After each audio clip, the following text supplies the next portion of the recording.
5 August থেকে এখন পর্যন্ত যা যা হচ্ছে তার কোনো ভিত্তি এই সংবিধানে নেই এবং সবই সংবিধানকে ভঙ্গ করে হচ্ছে।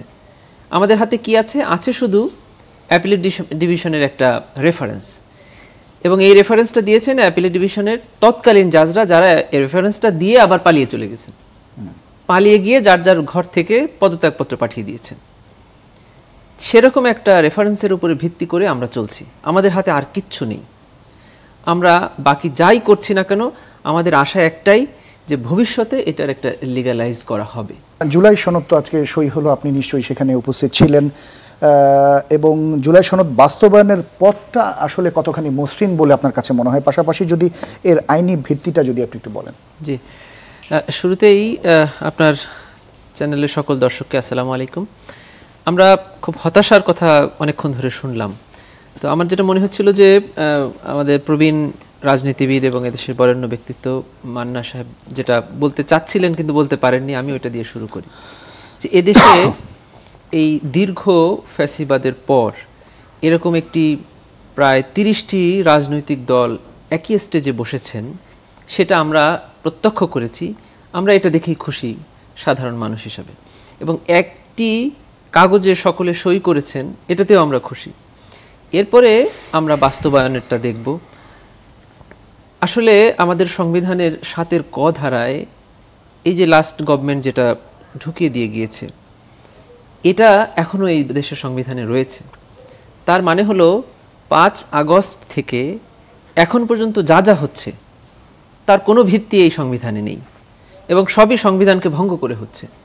আমাদের হাতে কি আছে? আছে শুধু অ্যাপিলেট ডিভিশনের একটা রেফারেন্স, এবং এই রেফারেন্সটা দিয়েছেন অ্যাপিলেট ডিভিশনের তৎকালীন জাজরা, যারা এই রেফারেন্সটা দিয়ে আবার পালিয়ে চলে গেছেন, পালিয়ে গিয়ে যার যার ঘর থেকে পদত্যাগপত্র পাঠিয়ে দিয়েছেন। সেরকম একটা রেফারেন্সের উপরে ভিত্তি করে আমরা চলছি। আমাদের হাতে আর কিচ্ছু নেই। আমরা বাকি যাই করছি না কেন, আমাদের আশা একটাই যে ভবিষ্যতে এটার একটা লিগ্যালাইজ করা হবে। তো সেই দাবিটাই মনে হয় এনসিপি করছেন, সেই দাবিটা প্রত্যেকটা মানুষ করছেন, এবং কিভাবে করলে এটা সহজ হয় সেই পথটা খোঁজা হচ্ছে। আমি মনে করি যে এটা তো প্রথম না এরকম সংকট আমাদের। এই সংকট আমরা 71-এ একবার ফেস করেছি, সুন্দরভাবে কাটিয়েছি। এরপরে 75-এ একবার এরকম হয়েছে, 90-তে একবার হয়েছে। অতএব আমাদের হাতে এরকম উদাহরণ আছে। তারপরেও কেন আমরা এই সংকট থেকে সকলেই একমত হয়ে উত্তরণ হতে পারছি না? তার ক্ষেত্রে আমি যতটুকু দেখতে পাচ্ছি সেটা হলো, সামনে যারা ক্ষমতায় আসবেন মনে করছেন, তারা শুধু তাদের স্বার্থটাই বেশি দেখছেন। আমি একটু পরিষ্কার করেই বলতে চাই এটা, যে ওখানে আমরা ক্ষমতায় বসার পরে আমরা আমাদের মতো করে সাজাবো, এটাই মনে হয় সকল রাজনৈতিক দলগুলো ভাবছেন। যে এখন আমরা কারো হাতে বন্দী হতে চাই না, কোনো অঙ্গীকার, কোনো কন্ট্রাক্ট, কোনো এগ্রিমেন্টে আটকে যেতে চাই না, বরং আমরা সেখানে যাওয়ার পরে, ক্ষমতায় যাওয়ার পরে আমাদের মতো করে করব। হয়তো উদ্দেশ্য সৎ, কিন্তু এখন বন্দী হতে চান না কারো কথায়, কারো কাছে, সেরকম হতে পারে। কিন্তু আমি মনে করি যে যারাই এখানে আসছে, উদ্দেশ্য সকলেরই সৎ, উদ্দেশ্য সকলেরই জুলাইকে স্বীকৃতি দেওয়া, কিন্তু পদ্ধতিটা মনে হয় এক একজন এক এক রকম করে যাচ্ছে।